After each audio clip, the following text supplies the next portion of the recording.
नमस्कार दोस्तों, मैं कृष्णा लोधियाल स्वागत करता हूं इस इंफॉर्मेटिव वीडियो में। और आज की वीडियो बहुत ही इंपॉर्टेंट होने वाली है और थोड़ी स्पेशल वीडियो है। आपने एलआईसी के चेयरमैन आर दोरई स्वामी सर का एक इंटरव्यू देखा होगा जी बिजनेस के यूट्यूब चैनल पर। अनिल सिंघवी जी ने इंटरव्यू लिया था, उसमें कुछ सवाल पूछे थे और जिसका हमने कंप्लीट एनालिसिस वीडियो कल डाला और लगभग 50,000 इंश्योरेंस एडवाइजर्स ने वो वीडियो अभी तक देखा है। शायद ये कल का डेटा बता रहा हूँ, अभी शायद 1-2 लाख एडवाइजर्स उसको देख चुके होंगे मेरे एनालिसिस को। जबकि वो एनालिसिस के क्वेश्चंस मैंने ढूंढे, मतलब कॉपी किए थे अनिल सिंघवी सर के इंटरव्यू से। तो मेरे वीडियो पे 1-1.5 लाख एडवाइजर्स देख रहे हैं और जी बिजनेस के प्लेटफॉर्म पे जो रियल इंटरव्यू चल रहा है उसको 22,000 एजेंट देख रहे हैं। तो ये विरोधाभास क्यों है? कुल मिलाकर के क्या एडवाइजर्स को हम पे ज्यादा भरोसा है कि ये सही मुद्दे उठा सकते हैं? तो मैंने लोगों से पूछा कि आप अपने सवाल लिख के भेजिए, मैं उन सवालों का एक पूरा वीडियो बनाऊंगा और हम एलआईसी की मैनेजमेंट को उस वीडियो को भेजेंगे। और आपसे भी निवेदन होगा कि आप इस वीडियो को ज्यादा से ज्यादा संख्या में अपने ब्रांच के हर ग्रुप्स में भेजें। ये वीडियो डेडिकेटेड है देश के हर एलआईसी एजेंट के लिए, ये वीडियो डेडिकेटेड है देश के हर अभिकर्ता साथी के लिए, ये वीडियो डेडिकेटेड है देश के हर चीफ लाइफ इंश्योरेंस एडवाइजर्स जो हमारे सीएलआई मित्र हैं, ये वीडियो डेडिकेटेड है हर डेवलपमेंट ऑफिसर के लिए, ये वीडियो डेडिकेटेड है हर एसबीए, हमारे ब्रांच मैनेजर्स, हमारे एबीएम सेल्स और जितने भी हमारे कस्टमर्स हैं, हमारे एलआईसी कॉर्पोरेशन के जो हमारे कर्मचारी भाई बंधु लोग हैं, उन सभी लोगों को डेडिकेटेड है। क्योंकि इस पत्र में मैंने 33 क्वेश्चंस पूछे हैं एलआईसी के चेयरमैन आर दोरई स्वामी सर से, और ये सवाल कुछ मेरे हैं और 90% सवाल मेरी ऑडियंस के हैं जो उन्होंने यूट्यूब और फेसबुक के माध्यम से ये सवाल मेरे तक पहुंचाए हैं। तो बीइंग एन अनबायस्ड कोच मेरी रिस्पॉन्सिबिलिटी बनती है कि इन सारे सवालों को एक साथ एक प्लेटफॉर्म से हम आगे भेजें। आपसे निवेदन है कि इस वीडियो को पूरा देखें, समझें क्या सवाल पूछना चाहता है देश का एलआईसी एजेंट और क्या जवाब उसे चाहिए। और अगर आप सहमत हो तो इसको जरूर आप लाइक करें, इस वीडियो को ज्यादा से ज्यादा संख्या में शेयर करें। तो पहला सवाल है जो अनिल सिंघवी सर ने नहीं पूछे, मैं उन सवालों को लूंगा यहाँ पर जो जी बिजनेस में पत्रकार ने नहीं पूछे।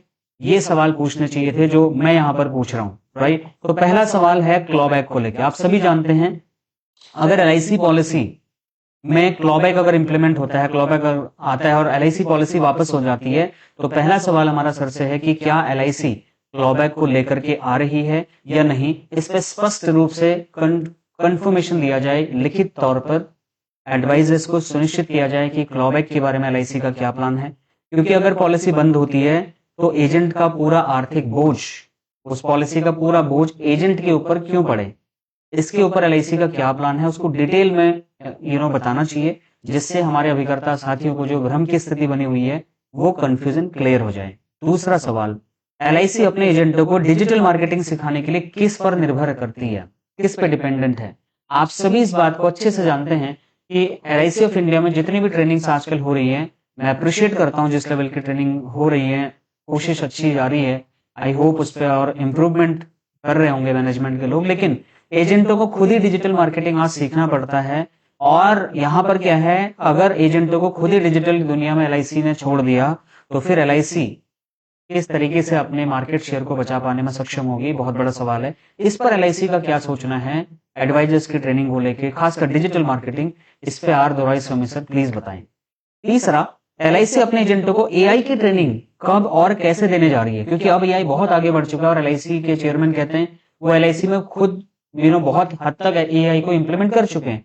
लेकिन आज भी देश के 99.9% एडवाइजर्स को, एलआईसी एजेंट्स को एआई के नाम पे एआई की फुल फॉर्म भी नहीं पता है, यूज करना तो बहुत दूर की बात। तो जब मैनेजमेंट, जब कंपनी एआई यूज कर रही है तो उसके एडवाइजर्स को इंश्योरेंस कंपनी कब एआई की ट्रेनिंग देगी, इस पर जरा प्रकाश डालें।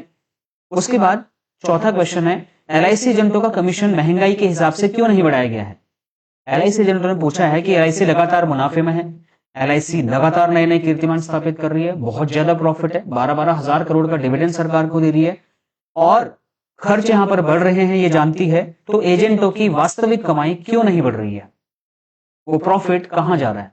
न तो वो कस्टमर्स की जेब में जा रहा है अच्छे बोनस रेट के माध्यम से, न वो एडवाइजर्स को मिल रहा है, तो प्रॉफिट कहां जा रहा है। पांचवा सवाल, एलआईसी एजेंट का कमीशन बॉन्ड पर दिखाने की बात क्यों करती है। हालांकि इस पर एलआईसी ने सफाई देते हुए कहा कि ये आईआरडीआई का डिसीजन है कि ट्रांसपेरेंसी को मेंटेन करने के लिए LIC एजेंट का कमीशन उसके बॉन्ड पर प्रदर्शित किया जाएगा, दिखाया जाएगा, बताया जाएगा। इस पर LIC अगर अपने लेवल पर स्टैंड लेना चाहे, क्योंकि कई बार ऐसा भी होता है जब LIC IRDAI के नियमों का विरोध करती है, अपने सजेशंस देती है और IRDAI उसको मानता भी है, तो क्यों इस डिसीजन पर LIC एडवाइजर्स के साथ नहीं है? क्यों ऐसा बार बार बोला जा रहा है कि ये तो IRDAI का है, इस पे हम कुछ नहीं कर सकते, जबकि किया बहुत कुछ जा सकता है। तो जब भारतीय कस्टमर पहले से ही बड़ा इमोशनल है, बड़ा ही कीमत को लेकर के बड़ा संवेदनशील है, तो क्या इससे एजेंट के खिलाफ गलत धारणा पैदा नहीं होगी? इस पर LIC चेयरमैन क्या सोचते हैं?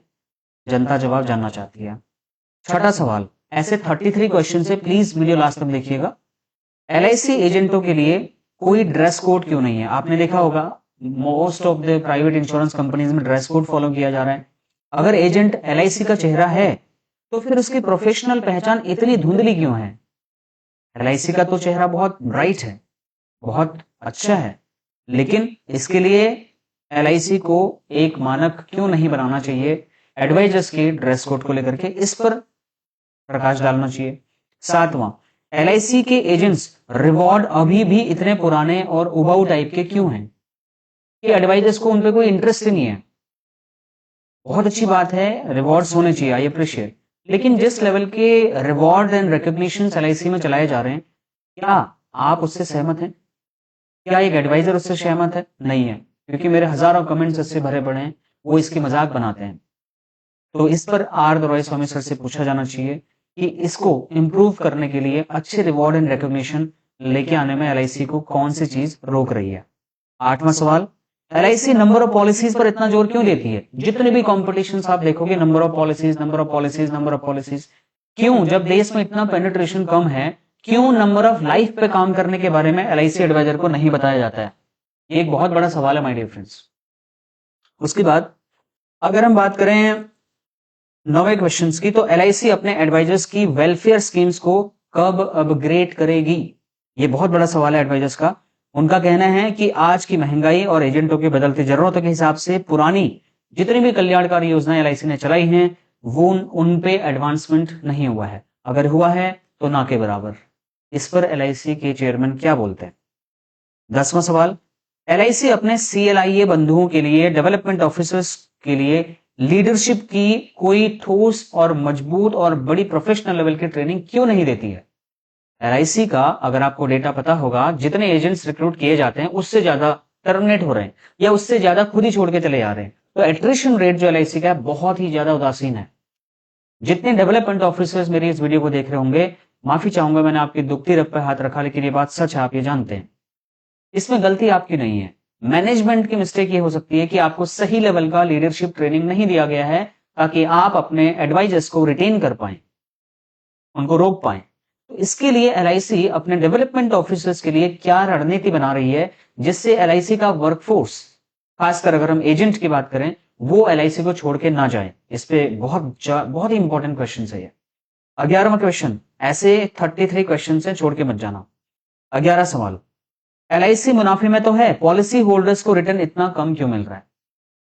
देश में अगर महंगाई की वो हम देखें तो 7 to 8% मॉडरेट चल रहा है, लेकिन LIC के एंडोमेंट पॉलिसीज का अगर हम रिटर्न देखें तो वो इन्फ्लेशन को बीट नहीं करता है। और ये मेरा सवाल नहीं है, ये LIC एजेंटों के सवाल है। 90% सवाल इसमें LIC एजेंटों के हैं दोस्तों। तो आप ये मत सोचिए कि कृष्णा लोधियाल ये सवाल पूछ रहा है। कृष्णा लोधियाल तो बस एक चेहरा है एडवाइजर्स की आवाज मैनेजमेंट तक पहुंचाने के लिए। अगर जवाब देना है तो एडवाइजर्स को जवाब दीजिए। एडवाइजर्स ने मेरे चैनल पर आकर के ये सवाल पूछे हैं। इसके अलावा जो अनिल सिंघवी सर हैं, उन्होंने कुछ सवाल नहीं पूछे जिनको अब मैं स्टेप बाय स्टेप बताऊंगा। 12वां, एजेंट की कमाई का भविष्य कैसा है? आप सभी जानते हैं FDI आ चुका है, कंपटीशन आ रहा है, AI आ चुका है, डिजिटल मार्केटिंग चल रहा है, लेकिन इंश्योरेंस एडवाइजर कहीं ना कहीं धुंधलाहट सी उसको नजर आती है। तो उसमें अगर कमीशन धीरे धीरे कम होता है और अगर मार्केट में कंपटीशन बढ़ता है तो LIC के एजेंट अगले 5-10 साल में अच्छी कमाई कैसे करेंगे? ये बहुत बड़ा सवाल है। क्या LIC के पास एजेंटों के इनकम बढ़ाने की कोई लंबी और ठोस प्रक्रिया, कोई ऐसा प्लान अवेलेबल है भी या नहीं? इस पर LIC के चेयरमैन जरूर एडवाइजर को गाइड करें।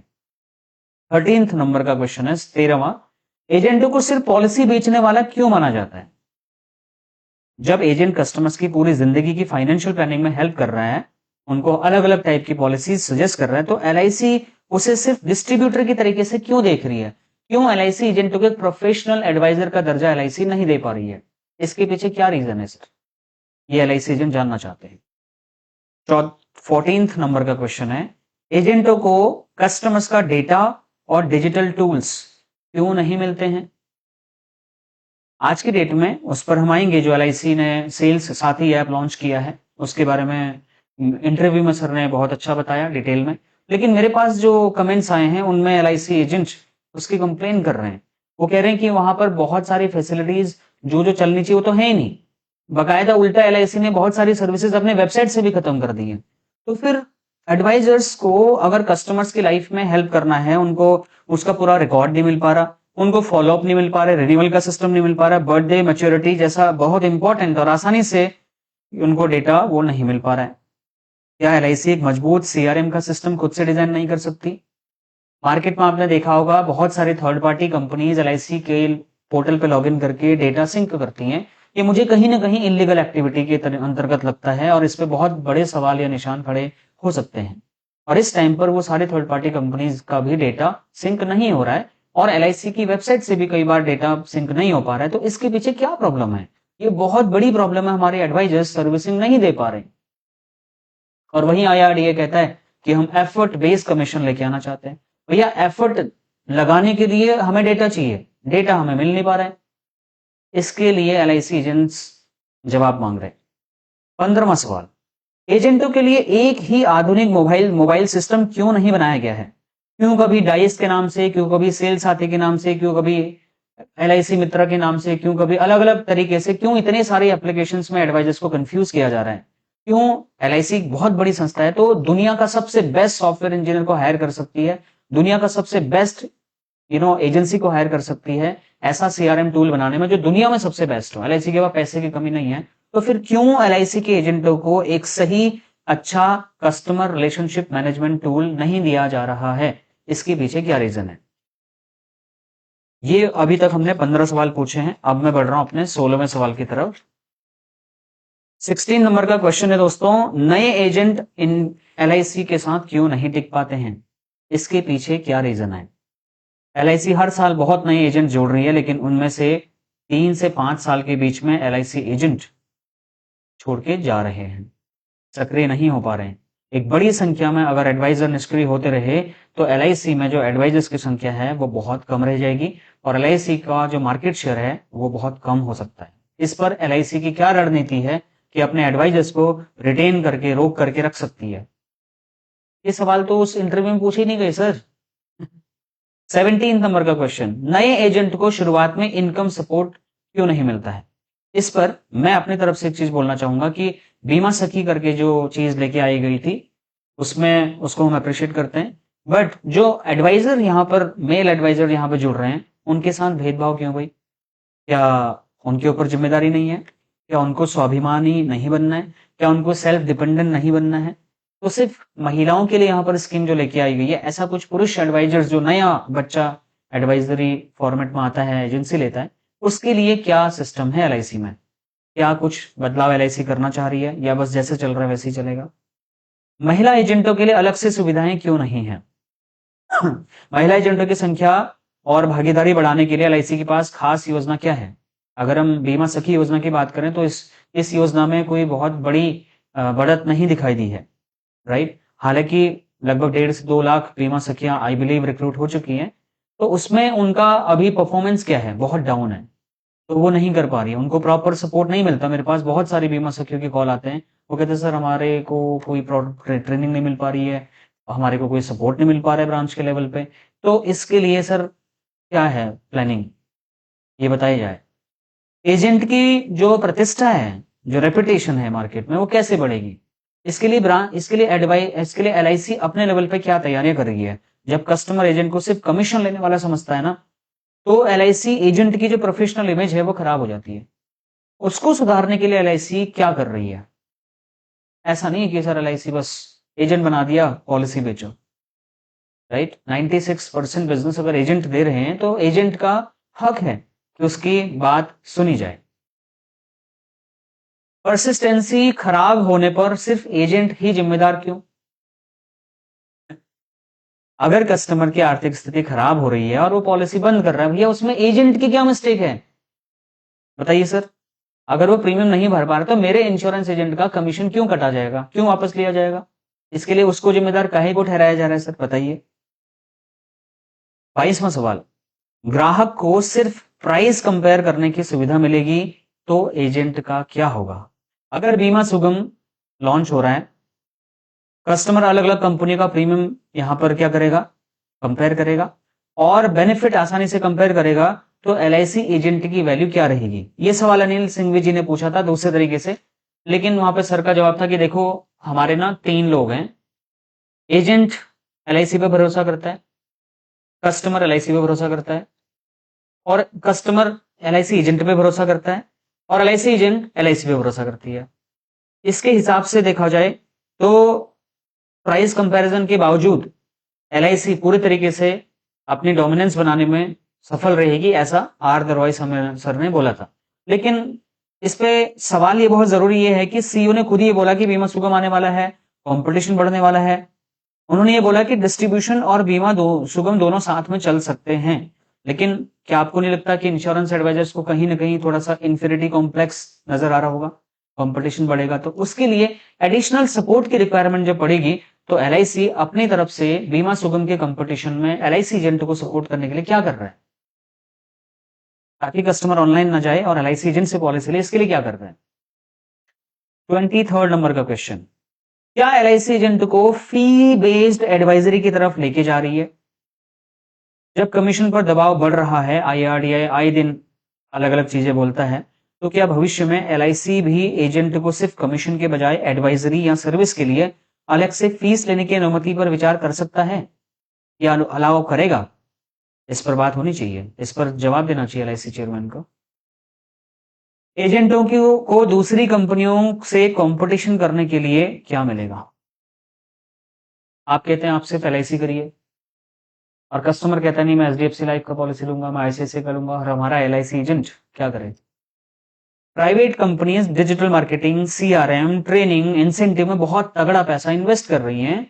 एलआईसी अपने एजेंटों को उनसे मुकाबला करने के लिए क्या अतिरिक्त सेवाएं, क्या अतिरिक्त सुविधाएं दे रही है, जिससे कि हमारा एलआईसी एजेंट सिर्फ एलआईसी पे फोकस करेगा? क्यों करेगा एलआईसी पे फोकस? उसके लिए आप उसे किस लेवल पे सपोर्ट दे रहे हैं, ये बताना जरूरी है सर। 25वां सवाल है, agent versus bank channel. RBI ने बहुत तगड़े तरीके से बैंक का इंश्योरेंस को प्रमोट किया। जब एलआईसी बैंक और कॉर्पोरेट एजेंट्स के साथ तेजी से काम कर रही है, तो क्या इससे ट्रेडिशनल एलआईसी एजेंट्स का महत्व कम नहीं हो रहा है? जबकि बैंक्स के पास इंफ्रास्ट्रक्चर है, टेक्नोलॉजी है, मैन पावर है, सारी चीजें हैं, और वहीं पर जाकर के वो कस्टमर को पॉलिसी भी बेच देता है और बेचारा हमारा एलआईसी एजेंट जाता है, फॉलोअप लेता है, महीनों वेट करता है, कस्टमर कहता है वो बैंक से ले लिया मैंने। तो हालांकि सीईओ ने बताया कि एलआईसी ने कई बैंकों और कॉर्पोरेट पार्टनर्स के साथ टाई अप किया है और नए पार्टनर्स जुड़ रहे हैं, ये सुविधा यहां पर ऐसे चल रही है। लेकिन एडवाइजर्स के लिए कहीं ना कहीं कंपटीशन क्या बढ़ाया नहीं जा रहा है? क्या एलआईसी एजेंट को सपोर्ट नहीं करना चाहिए था?